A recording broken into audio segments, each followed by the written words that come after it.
കഴിഞ്ഞ ദിവസം rational numbers വെച്ചിട്ടാണ് നമ്മൾ ക്ലാസ് സ്റ്റോപ്പ് ചെയ്തത്. ഇന്ന് നമുക്ക് ഇറാഷണൽ നമ്പേഴ്സാണ് ആദ്യമായിട്ട് നോക്കേണ്ടത്. അപ്പോൾ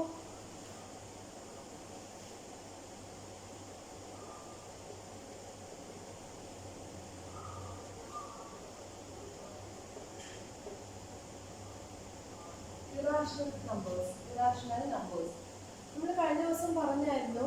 എന്താണ് റാഷണൽ നമ്പേഴ്സിന്റെ ഡെഫിനിഷൻ പറഞ്ഞത്? Set upon p by q such that p, q element of z where q not equal to 0 എന്നാണ് റാഷണൽ നമ്പേഴ്സിന്റെ ഡെഫിനിഷൻ പറഞ്ഞത്. അപ്പോൾ പേരിൽ തന്നെയുണ്ട് ഇറാഷണൽ നമ്പേഴ്സ്. എന്തായിരിക്കും?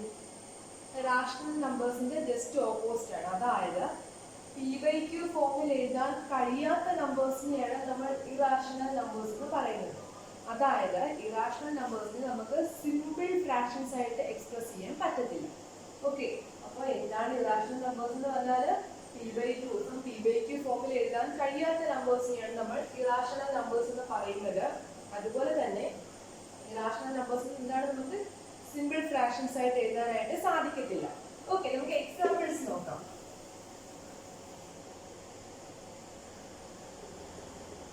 √2 ഒരു ഇറാഷണൽ നമ്പറാണ്.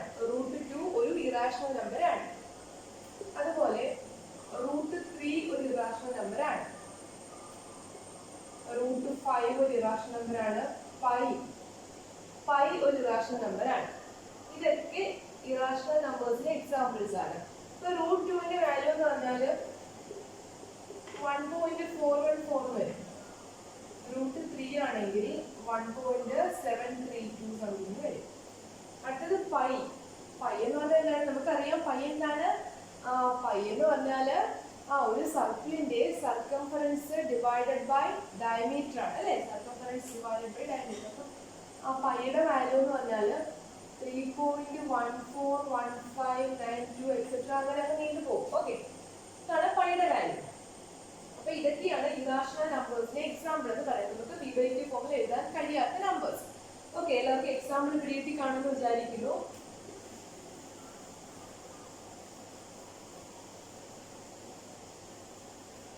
ഇങ്ങനെയാണെങ്കിൽ ഞാൻ പറഞ്ഞു √2 ഒരു ഇറാഷണൽ നമ്പർ ആണെന്ന് പറഞ്ഞു. √2 പ്ലസ് √2 എന്തായിരിക്കും? 2√2 അല്ലേ? 2√2. √2 പ്ലസ് √2 എന്താണ്? 2√2 അല്ലേ? Okay, √2 plus √2 2√2. ഇനി നമ്മൾ 2 പ്ലസ് √3 മറ്റൊരു ഇറാഷണൽ നമ്പറാണ്. 2 plus √3. Okay, 2 plus √3 plus 2 minus √3 ചെയ്യും. 2 പ്ലസ് √3 ഒരു ഇറാഷണൽ നമ്പറാണ്. 2 മൈനസ് √3 എന്ന് പറഞ്ഞാൽ അനദർ ഇറാഷണൽ നമ്പർ. ഈ രണ്ട് നമ്പറും കൂടി നമ്മൾ ആഡ് ചെയ്യണം. നോക്കാം. അപ്പൊ 2 പ്ലസ് √3 ബ്രാക്കറ്റിന് ഓപ്പൺ ചെയ്യാം. 2 പ്ലസ് √3 പ്ലസ് 2 മൈനസ് √3 അല്ലെ. അപ്പൊ ഇവിടെ നോക്കൂ, 2 പ്ലസ് 2 എത്രയാണ്? 4. ഇനി ഇവിടെ എന്താ വരും? പ്ലസ് √3 മൈനസ് √3 എന്തായി പോവും? ക്യാൻസൽ ആയി പോവും അല്ലെ, 0. അപ്പൊ എന്താണ് ആൻസർ കിട്ടുന്നത്? 4 കിട്ടും. നോക്കൂ, ആദ്യം നമ്മൾ രണ്ട് ഇറാഷണൽ നമ്പറുകൾ തമ്മിൽ ആഡ് ചെയ്തപ്പോൾ നമുക്ക് മറ്റൊരു ഇറാഷണൽ നമ്പറാണ് കിട്ടിയത് അല്ലെ. √2 പ്ലസ് √2 നമ്മൾ രണ്ട് ഇറാഷണൽ നമ്പറുകൾ തമ്മിൽ ആഡ് ചെയ്തപ്പോൾ നമുക്ക് മറ്റൊരു ഇറാഷണൽ നമ്പറാണ് റിസൾട്ടന്റ് ആയിട്ട് കിട്ടിയത്. ഇവിടെ നോക്കൂ, 2 പ്ലസ് √3 2 മൈനസ് √3 എന്ന് പറയുന്ന രണ്ട് ഇറാഷണൽ നമ്പറുകൾ തമ്മിൽ ആഡ് ചെയ്തപ്പോൾ നമുക്ക് കിട്ടിയതാണ് ഒരു റാഷണൽ നമ്പറാണ് കിട്ടിയത് അല്ലെ. ഒരു റാഷണൽ നമ്പറാണ് കിട്ടിയത്. ഇവിടെ നമുക്ക് എന്ത് മനസ്സിലാക്കാം?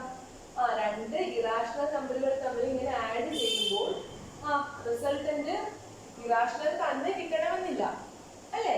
രണ്ട് ഇറാഷണൽ നമ്പറുകൾ തമ്മിൽ ആഡ് ചെയ്യുമ്പോൾ ആൻസർ ഒരു ഇറാഷണൽ നമ്പർ തന്നെ കിട്ടണമെന്നില്ല, റാഷണലും ആകാവുന്ന ഇവിടെ നമുക്ക് മനസ്സിലാക്കാൻ പറ്റുന്നത്. ഇതുപോലുള്ള എക്സാമ്പിൾസ് നിങ്ങൾ എടുത്ത് ചെയ്ത് നോക്കണം. Okay,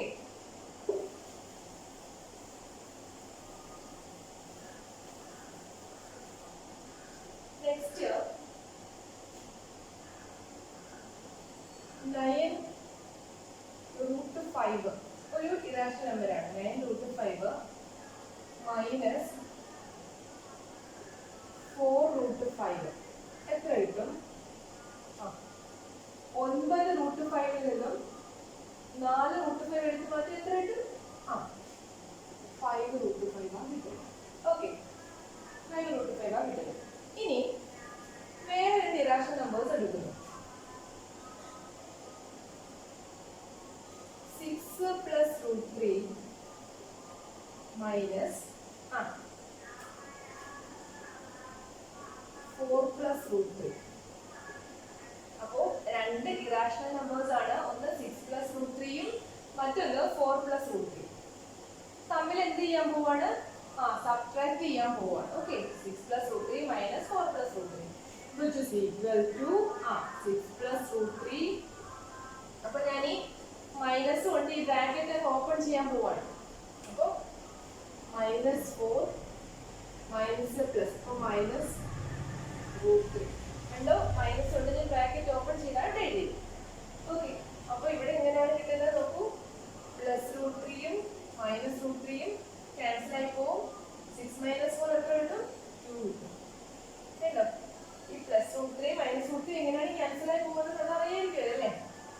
plus root 3 minus root 3, അപ്പൊ റൂട്ട് 3 മൈനസ് റൂട്ട് 3 0. അങ്ങനെയാണ് ക്യാൻസൽ ആയി പോകുന്നത് കേട്ടോ. അത് വെറുതെ വെട്ടിക്കളയുമ്പോൾ അത് എങ്ങനെയാണെന്ന് അറിഞ്ഞിരിക്കണം. അപ്പൊ നോക്കൂ, ഇവിടെ രണ്ട് ഇറാഷണൽ നമ്പേഴ്സ് എടുത്ത് നമ്മൾ സബ്ട്രാക്ട് ചെയ്തു. നമുക്ക് റിസൾട്ടന്റ് ഒരു ഇറാഷണൽ നമ്പർ കിട്ടി. അതുപോലെ തന്നെ ഇവിടെ വേറെ രണ്ട് ഇറാഷണൽ നമ്പർ എടുത്ത് നമ്മൾ തമ്മിൽ സബ്ട്രാക്ട് ചെയ്തപ്പോൾ നമുക്ക് എന്ത് കിട്ടി? ഒരു റാഷണൽ നമ്പർ കിട്ടി. നേരത്തെ പറഞ്ഞ അതേ സെയിം കാര്യം തന്നെയാണ്. രണ്ട് ഇറാഷണൽ നമ്പേഴ്സ് നമ്മൾ സബ്ട്രാക്ട് ചെയ്യുമ്പോൾ റിസൾട്ടന്റ് ആയിട്ട് ഇറാഷണൽ നമ്പർ തന്നെ കിട്ടണം എന്നില്ല, റാഷണൽ നമ്പർ കിട്ടാം. ഇതും ഈ ഒരു പ്രോപ്പർട്ടി നിങ്ങൾ എക്സാമ്പിൾസ് ഇങ്ങനെ ചെയ്ത് നോക്കണം. ഓക്കെ,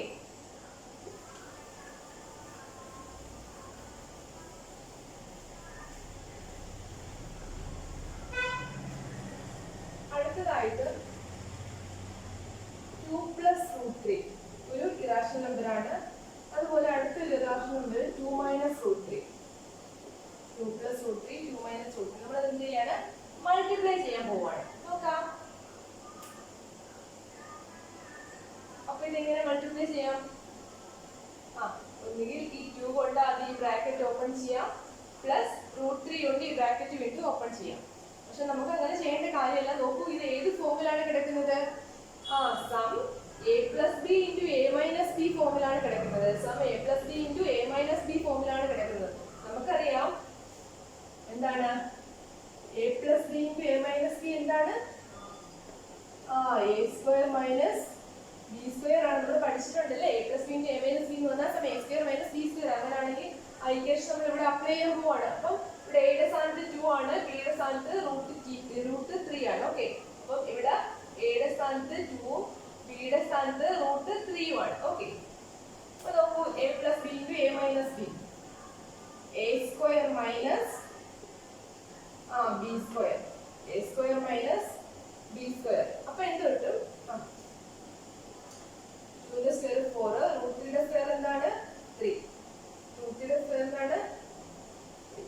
4 മൈനസ് 3 1b അല്ലേ?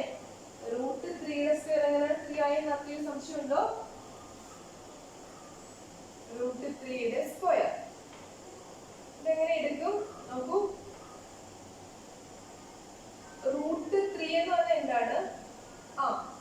റൂട്ട് 3 എന്ന് പറഞ്ഞാൽ 3 the whole raised to 1/2 ആണ് അല്ലേ? റൂട്ട് 3 എന്ന് പറഞ്ഞാൽ എന്താ ഉദ്ദേശിക്കുന്നത്? 3 the whole raised to 1/2 ആണ് അല്ലേ? അങ്ങനെയാണെങ്കിൽ ഇവിടെ നോക്കൂ, ഈ റൂട്ടിന് പകരം ഞാൻ ഹോൾ റേസ് 1/2 കൊടുക്കുന്നു. ഇനി ബാക്കിയുള്ള സ്ക്വയർ. അപ്പൊ നോക്കൂ, ഇതെങ്ങനെ ആകും? 3 raised to 1/2 into 2 എന്നാണ്. 2 2 ക്യാൻസൽ ആയി പോയി കഴിയുമ്പോൾ 3 കിട്ടും. ഇനി ഇതെങ്ങനെയാണ് 3 raised to 1/2 into 2 ആയിരുന്നൊരു സംശയം കാണും. അതും നമ്മൾ പഠിച്ചിട്ടുള്ള കാര്യമാണ്. എന്താണ്? നോക്കൂ, some a raised to m the whole raised to n is equal to a raised to mn ആണ് അല്ലേ? a raised to m the whole raised to n എന്ന് പറഞ്ഞാൽ എന്താണ്? a raised to mn ആണ്. നോക്കൂ, അതുപോലെ ഇവിടെ എയുടെ സ്ഥാനത്ത് 3 ആണ് കിടക്കുന്നത്. 3 raised to 1/2 the whole square എന്ന് പറഞ്ഞാൽ എന്താണ്? 3 raised to 1/2 into 2 ആണ്. അങ്ങനെയാണ് നമുക്ക് ഈ 3 കിട്ടുന്നത്. അപ്പൊ 2 ക്യാൻസൽ ആയി പോയി കഴിയുമ്പോഴത്തേക്കും നമുക്ക് 3 കിട്ടും. അങ്ങനെയാണ് √3 സ്ക്വയർ 3 എന്ന് ഞാൻ ഇവിടെ എഴുതിയത്. അപ്പൊ ഇത്രയും 3 ഉണ്ട്. ഇത് നമ്മള് നമ്മുടെ മനസ്സിൽ ചെയ്യാണ് ചെയ്യുന്നത്. അറിയാവുന്നവരാണെങ്കിൽ, അല്ല ഡൗട്ട് ഉണ്ടെങ്കിൽ ഇതുപോലെ സൈഡിലൊന്ന് ക്രിയേറ്റ് ചെയ്ത് നോക്കാം. ഇപ്പൊ മനസ്സിലായി കാണുമല്ലോ √3 സ്ക്വയർ എങ്ങനെയാണ് 3 ആയതെന്ന്. അപ്പൊ 4 - 3 എത്ര കിട്ടി? 1 കിട്ടി. ഇവിടെ നോക്കൂ, രണ്ട് റാഷണൽ നമ്പേഴ്സിന്റെ പിന്നെ എന്താണ് പ്രോഡക്റ്റ് എന്താകണം എന്നില്ല. രണ്ട് ഇറാഷണൽ നമ്പേഴ്സിന്റെ പ്രോഡക്റ്റ് എന്താകണം എന്നില്ല. ഇറാഷണൽ നമ്പർ ആകണം എന്നില്ല. എന്താകാം? റാഷണൽ നമ്പർ ആകാം. അപ്പം നമ്മൾ അഡിഷന്റെ കേസ് പറഞ്ഞു, പിന്നെ സബ്ട്രാക്ഷന്റെ കേസ് പറഞ്ഞു, ഇപ്പം പ്രോഡക്റ്റിന്റെ കേസും പറഞ്ഞു അല്ലെ, മൾട്ടിപ്ലിക്കേഷന്റെ കേസും പറഞ്ഞു. ഈ 3 കേസിലും നമുക്ക് എന്താണ് കിട്ടിയത്? ഇപ്പൊ അഡീഷൻ ആണെങ്കിലും സബ്ട്രാക്ഷൻ ആണെങ്കിലും മൾട്ടിപ്ലിക്കേഷൻ ആണെങ്കിലും രണ്ട് ഇറാഷണൽ നമ്പേഴ്സ് നമ്മൾ എടുത്ത് ഈ ഒരു ക്രിയ ചെയ്യുമ്പോൾ എന്താണ്? ഇറാഷണൽ നമ്പർ തന്നെ റിസൾട്ട് കിട്ടണം എന്നില്ല, റാഷണൽ നമ്പർ കിട്ടാം. മനസ്സിലായോ? അത് മനസ്സിലാക്കാൻ വേണ്ടിയാണ് ഓരോന്നും അഡീഷനും സബ്ട്രാക്ഷനും മൾട്ടിപ്ലിക്കേഷനും ഒക്കെ എടുത്ത് പറഞ്ഞത്. അടുത്ത നമുക്ക് ഡിവിഷൻ ഉണ്ട്, നോക്കാം.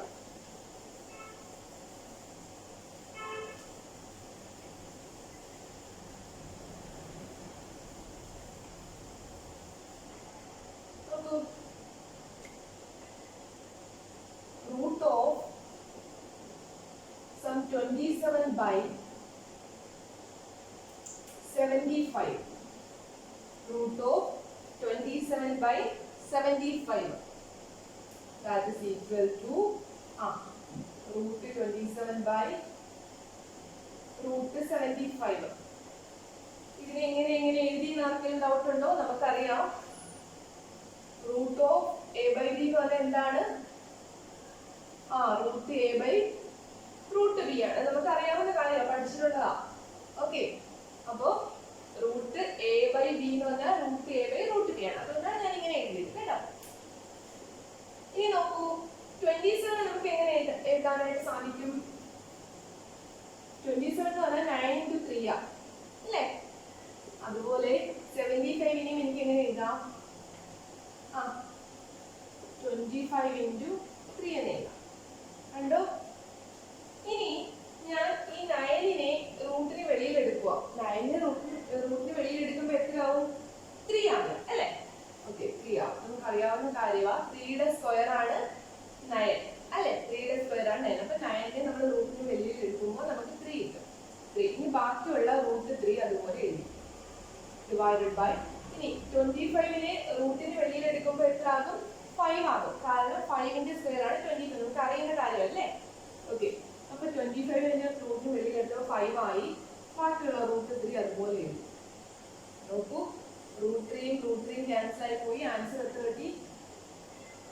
3/5 കിട്ടി. കണ്ടോ? അപ്പൊ ഡിവിഷന്റെ കേസിലും എന്താണ്? ഇറാഷണൽ നമ്പേഴ്സ് ആണെന്നുണ്ടെങ്കിൽ രണ്ട് ഇറാഷണൽ നമ്പേഴ്സ് എടുത്തു കഴിഞ്ഞാൽ ഡിവിഷനിലും നമുക്ക് എന്ത് കിട്ടും? റിസൾട്ട് ഇറാഷണൽ തന്നെ കിട്ടണം എന്നില്ല, റാഷണൽ നമ്പർ ആകാം. മനസ്സിലായോ? ഇത്രയുമാണ് ഇറാഷണൽ നമ്പേഴ്സിലുള്ളത്. സെക്ഷൻ മനസ്സിലായി കാണുന്നു വിചാരിക്കുന്നു. ഇനി അടുത്ത സെറ്റ് ഓഫ് നമ്പേഴ്സ് ആണ് റിയൽ നമ്പേഴ്സ്.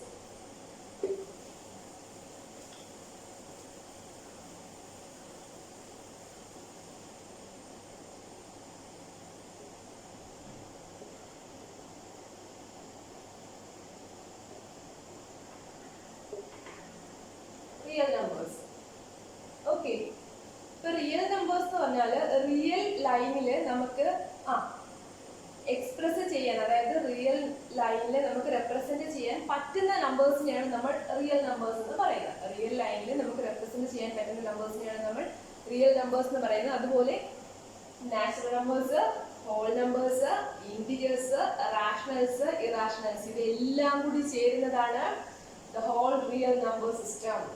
ഓക്കെ, അപ്പൊ ഈ എല്ലാ നമ്പർ സിസ്റ്റവും കൂടി ചേരുന്നതാണ് ഇത് റിയൽ നമ്പേഴ്സ് എന്ന് പറയുന്നത്. ഓക്കെ, അങ്ങനെയാണെങ്കിൽ നമുക്ക് എന്ത് പറയാം? അപ്പൊ റിയൽ നമ്പേഴ്സിന്റെ സെറ്റിനെ ഈ ഒരു ലെറ്റർ R കൊണ്ടാണ് ഡിനോട്ട് ചെയ്യുന്നത്.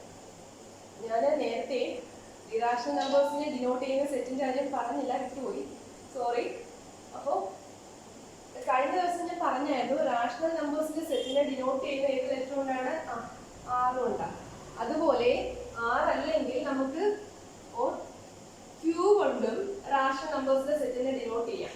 ആർ കൊണ്ടും ചെയ്യാം, ക്യൂ കൊണ്ടും ചെയ്യാം. ഓക്കെ, അപ്പോൾ ഞാനിവിടെ ക്യൂ എടുക്കുകയാണ്. ഓക്കെ, റാഷണൽ നമ്പേഴ്സിന്റെ സെറ്റിനെ ക്യൂ കൊണ്ട് ഡിനോട്ട് ചെയ്യുകയാണെങ്കിൽ ഈ റാഷണൽ നമ്പേഴ്സിന്റെ സെറ്റിനെ നമ്മൾ ഡിനോട്ട് ചെയ്യുന്നത് ക്യൂ ബാർ കൊണ്ടാണ്. ഓക്കെ, ക്യൂ ബാർ കൊണ്ടാണ്. ഓക്കെ, അങ്ങനെയാണെങ്കിൽ നോക്കൂ, റിയൽ നമ്പേഴ്സിന്റെ സെറ്റിനെ എനിക്ക് ഇങ്ങനെ എഴുതാം: ക്യൂ യൂണിയൻ ക്യൂ ബാർ. ഇങ്ങനെ. ഓക്കെ, റിയൽ നമ്പേഴ്സിന്റെ സെറ്റിനെ ഡിനോട്ട് ചെയ്യുന്നത് ഈ ഒരു ലെറ്റർ ആർ കൊണ്ടാണ്. അങ്ങനെയാണെങ്കിൽ എനിക്ക് ഈ ഒരു സെറ്റിനെ ക്യൂ യൂണിയൻ ക്യൂ ബാർ എന്ന് എഴുതാം. എന്താ ഞാൻ ഇങ്ങനെ എഴുതിയത്? ക്യൂ എന്ന് പറഞ്ഞാൽ എന്താണെന്ന് ഞാൻ പറഞ്ഞു, റാഷണൽ നമ്പേഴ്സിന്റെ സെറ്റാണ് ക്യൂ. ഇറാഷണൽ നമ്പേഴ്സിന്റെ സെറ്റാണ് ക്യൂ ബാർ. രണ്ടിന്റെയും കൂടെ യൂണിയൻ എന്ന് പറയുമ്പോൾ ഏതാണ്? റിയൽ നമ്പേഴ്സ് ആണ്. എന്തുകൊണ്ടാണ് അങ്ങനെ പറഞ്ഞത്? ഞാൻ പറഞ്ഞു എല്ലാ ഇന്റിജേഴ്സും എന്താണെന്ന് പറഞ്ഞു. എല്ലാ ഇന്റിജേഴ്സും റാഷണൽ നമ്പേഴ്സ് ആണെന്ന് കഴിഞ്ഞ ക്ലാസ്സിൽ പറഞ്ഞിരുന്നു. എല്ലാ ഇന്റിജേഴ്സും എന്താണ്? റാഷണൽ നമ്പേഴ്സ് ആണ്. അപ്പൊ റാഷണൽസ് അല്ലാത്തത് എവിടെ ഉണ്ട്? ഇറാഷണലിലുണ്ട്. ഓക്കെ, റാഷണൽ ഇപ്പൊ എല്ലാ ഇന്റിജേഴ്സും റാഷണൽ നമ്പേഴ്സ് ആണ്. ഇനി റാഷണൽ നമ്പേഴ്സ് അല്ലാത്തത് എവിടെ ഉണ്ട്? ഇറാഷണൽ നമ്പേഴ്സിലുണ്ട്. അങ്ങനെ വരുമ്പോ ഇതിന്റെ രണ്ടിന്റെയും കൂടെ യൂണിയൻ ആകുമ്പോ എല്ലാ നമ്പേഴ്സും ആയി. ഓക്കെ, എല്ലാ നമ്പേഴ്സും ആയി. അപ്പോഴത് ഏതാണ്? Real number system capital R ആയി. മനസ്സിലായോ? ക്യൂ യൂണിയൻ ക്യൂ ബാർ എന്ന് എനിക്ക് റെപ്രസെന്റ് ചെയ്യാനായിട്ട് സാധിക്കും. ഓക്കെ, ഇനി ഞാൻ പറഞ്ഞു റിയൽ ലൈനിൽ റെപ്രസെന്റ് ചെയ്യാൻ പറ്റുന്ന നമ്പേഴ്സിനെയാണ് നമ്മൾ റിയൽ നമ്പേഴ്സ് എന്ന് പറയുന്നതെന്ന് പറഞ്ഞു. ഓക്കെ, ഇപ്പൊ റിയൽ ലൈൻ എന്ന് പറഞ്ഞാൽ ഇതാണ്: 0, 1, 2, 3, 4 എക്സെട്ര ആണെങ്കിൽ -1, -2, -3 ഇങ്ങനെ പോകും. ഓക്കെ, അപ്പോ നമ്മളിപ്പോ 1 കഴിഞ്ഞ് കഴിഞ്ഞാൽ പിന്നെ ഏതാണ്? 1.1 ഉണ്ട്, 1.2 ഉണ്ട്, 1.3 ഉണ്ട്. ഓക്കെ, ഇങ്ങനെ പോകും. ഓക്കെ, 1.9 പിന്നെ 2 അങ്ങനെ പോകും. തിരിച്ചു അതേപോലെ തന്നെ 0 കഴിഞ്ഞാൽ 0.1 ഉണ്ട്, 0.2 ഉണ്ട്. ഓക്കെ, ഇങ്ങനെ പോകും. അതായത് നമ്മൾ ഈ റിയൽ ലൈനിലെ ഏതൊരു പോയിന്റ് എടുത്താലും അതിന് കറസ്പോണ്ടിങ് ആയിട്ട് ഒരു റിയൽ നമ്പർ എക്സിസ്റ്റ് ചെയ്യും. തിരിച്ചാണെങ്കിലോ ഏതൊരു റിയൽ നമ്പർ എടുത്താലും ആ റിയൽ നമ്പറിന് കറസ്പോണ്ടിങ് ആയിട്ട് ഈ ഒരു നമ്പർ ലൈനിൽ ഒരു യുണീക്ക് പോയിന്റ് എക്സിസ്റ്റ് ചെയ്യും. ഒന്നുകൂടി പറയാം, ഏതൊരു റിയൽ നമ്പർ എടുത്താലും ആ റിയൽ നമ്പറിന് കറസ്പോണ്ടിങ് ആയിട്ട് നമ്പർ ലൈനിൽ ഒരു യുണീക്ക് പോയിന്റ് എക്സിസ്റ്റ് ചെയ്യും. കോൺവേഴ്സ്ലി നമ്പർ ലൈനിൽ ഏതൊരു പോയിന്റ് എടുത്താലും അതിന് കറസ്പോണ്ടിങ് ആയിട്ട് ഒരു റിയൽ നമ്പറും ഉണ്ടായിരിക്കും. മനസ്സിലായോ? അതുപോലെ ഈ ഒരു റിയൽ ലൈനിൽ ഏതൊരു റിയൽ നമ്പർ എടുത്താലും അത് എന്തായിരിക്കും? ഒന്നുകിൽ റാഷണൽ ആയിരിക്കും, അല്ലെങ്കിൽ എന്തായിരിക്കും? ഇറാഷണൽ ആയിരിക്കും. ഏതൊരു റിയൽ നമ്പർ എടുത്താലും അത് ഒന്നുകിൽ റാഷണൽ ആയിരിക്കും, അല്ലെങ്കിൽ ഇറാഷണൽ ആയിരിക്കും. മനസ്സിലായോ? ഇത്രയുമാണ് റിയൽ നമ്പേഴ്സിൽ പറയാനായിട്ടുള്ളത്. ഓക്കെ,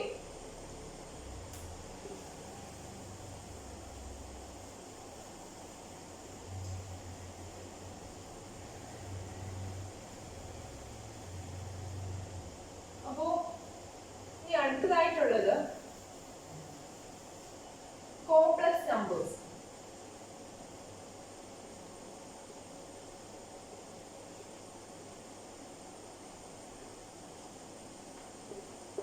ലാസ്റ്റ് ആണ് കോംപ്ലക്സ് നമ്പേഴ്സ്. കോംപ്ലക്സ് നമ്പേഴ്സ് എന്ന് പറഞ്ഞാൽ the whole complex plane is denoted by this letter. ഈ ഒരു C കൊണ്ടാണ് whole complex plane denote ചെയ്യുന്നത്. Okay, it is equal to ഇങ്ങനെയാണ് ഡിഫൈൻ ചെയ്തിരിക്കുന്നത്: set of all a plus ib such that a, b element of capital R and I square equal to -1. ഇങ്ങനെയാണ് ഈ ഒരു complex നമ്പേഴ്സിന്റെ സെറ്റിനെ define ചെയ്തിരിക്കുന്നത്. Whole complex plane is denoted by this letter C and which is equal to set of all a plus ib such that a b എന്താണ്? Real numbers ആണ്. അതുപോലെ I square equal to -1 ആണ്. ഇവിടെ I കിടക്കുന്നുണ്ടോ? ഇപ്പൊ complex numbers എന്ന് പറഞ്ഞാൽ നമ്മൾ ഇപ്പൊ ഈ ഒരു സബ്ജക്ട് ഡീപ്പായിട്ട് നമ്മൾ എടുത്ത് പഠിക്കുകയാണെങ്കിൽ മാത്രമേ കോംപ്ലക്സ് നമ്പേഴ്സിലേക്ക് അത്രയും ഡീപ്പായിട്ട് നമ്മൾ പോകേണ്ടതായിട്ടുള്ളൂ. അല്ലാതെ ഇപ്പോൾ കോംപ്ലക്സ് നമ്പേഴ്സ് സ്കൂൾ തലത്തിൽ നിന്ന് പഠിക്കാനില്ല. പിന്നെ +2 ഒക്കെ ആകുമ്പോഴത്തേക്കും ലാസ്റ്റ് ചെറിയ രീതിയിൽ ഉണ്ട്, അത്രയേ ഉള്ളൂ. അത് നമുക്ക് അറിഞ്ഞിരിക്കാം. അപ്പം ഈ ഒരു രീതിയിലാണ് കോംപ്ലക്സ് നമ്പേഴ്സ് ഡിഫൈൻ ചെയ്തിരിക്കുന്നത്. അപ്പൊ നോക്കൂ, a+ib ഇതിൽ എയും ബിയും റിയൽ നമ്പേഴ്സ് ആണെന്ന് പറഞ്ഞാൽ അതുപോലെ i² -1 ആണ്. എ എന്ന് പറയും നമ്മൾ എ പറയുന്നത് എന്താണ്, റിയൽ പാർട്ട് എന്നും ബി എ ഇമാജിനറി പാർട്ട് എന്നാണ് പറയുന്നത്. ഫോർ എക്സാമ്പിൾ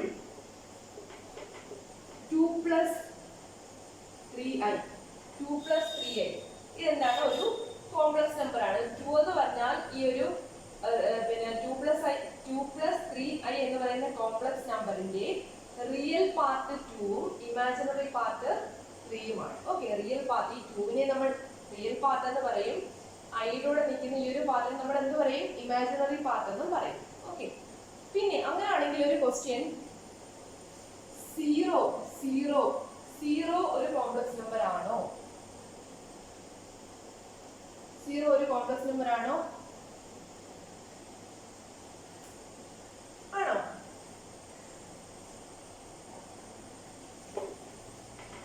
സീറോ എനിക്ക് എങ്ങനെ എഴുതാൻ പറ്റും? 0 + 0i എന്ന് എഴുതിക്കൂടെ? 0 എനിക്ക് 0 + 0i എന്ന് എഴുതാം. അപ്പോ റിയൽ പാർട്ടും 0 ആണ്, ഇമാജിനറി പാർട്ട് എന്താണ്, 0 ആണ് അല്ലേ?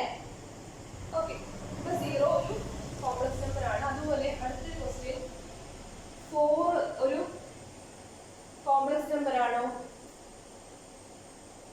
ആണ് അല്ലേ? 4 ഒരു കോംപ്ലക്സ് നമ്പർ ആണ്. കാരണം എന്താ, 4നെ എനിക്ക് 4 + 0i എന്ന് എഴുതാം. 4 + 0i എന്ന് എഴുതാം. അപ്പൊ എന്താ വരും, 4ന്റെ 4 + 0 എന്ന് പറയുമ്പോൾ 4ന്റെ ഇമാജിനറി പാർട്ട് 0 ആണ് അല്ലേ?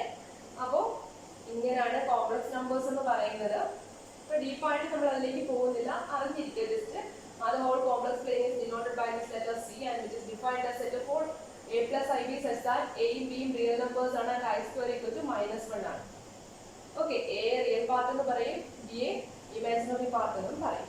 അറിഞ്ഞിരിക്കുക, ഇത്രയേ ഉള്ളൂ കോംപ്ലക്സ് നമ്പേഴ്സ്. അപ്പോൾ നമ്മുടെ ഈ ഒരു എന്താണ് നമ്പർ സിസ്റ്റം എന്ന് പറയുന്ന ഈ ഒരു സെക്ഷൻ കഴിഞ്ഞിരിക്കുകയാണ്. ഇനി അടുത്ത ക്ലാസ്സിൽ നമ്മൾ പുതിയൊരു ടോപ്പിക്കുമായിട്ട് എത്തുന്നത്.